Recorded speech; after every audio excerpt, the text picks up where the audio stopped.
Due to the nature of the bone structure of this dragon, it can be a little hard to get a particle or prop attached to the bone you want. But to do so, select your particle or prop, and then go down to the Attach section in the Modify panel, and you will find an ellipsis button. Click on that. Right now you'll see the attachment is to dummy 001, and pretty much anywhere you click on the dragon, it's just going to attach it to that. So you need to actually go and set which bone it is now attached to.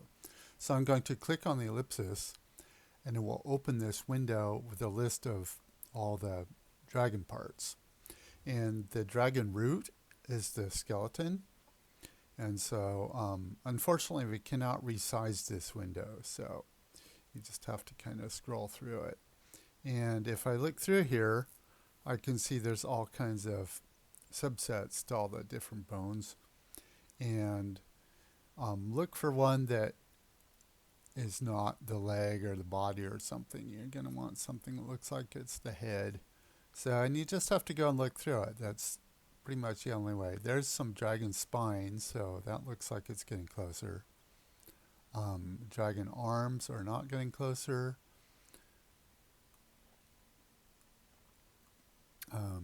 Right collarbone, so that's his right arm, so that's his forelegs.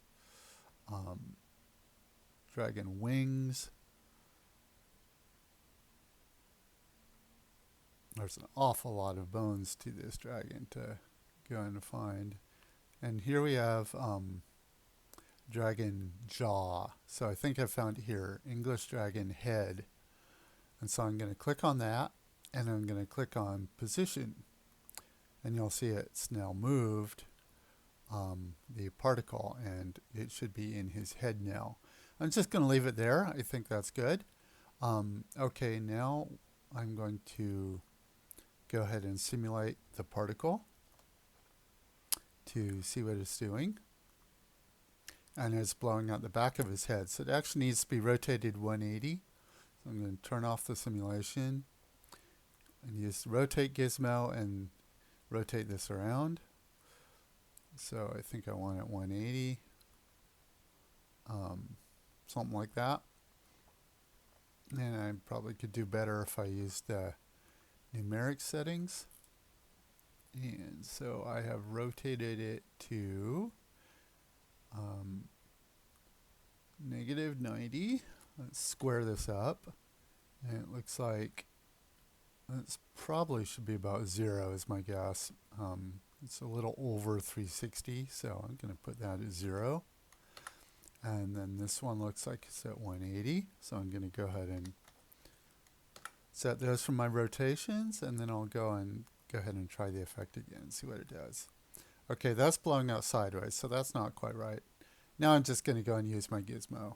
I'm not sure if you can use the gizmo while the particle is on. Oh, apparently you can, so that makes it really easy.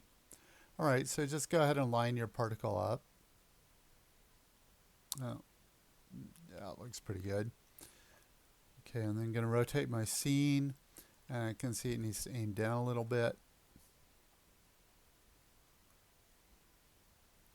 Okay, and then it needs to move forward a little bit. And I still want it connected to the head because I want it to move with the head, right? So now what I'm going to do is just grab my other gizmo and move the particle basically down into the jaw right there. And now, I'm going to go ahead and stop that for a moment. Now if I go ahead and animate my dragon,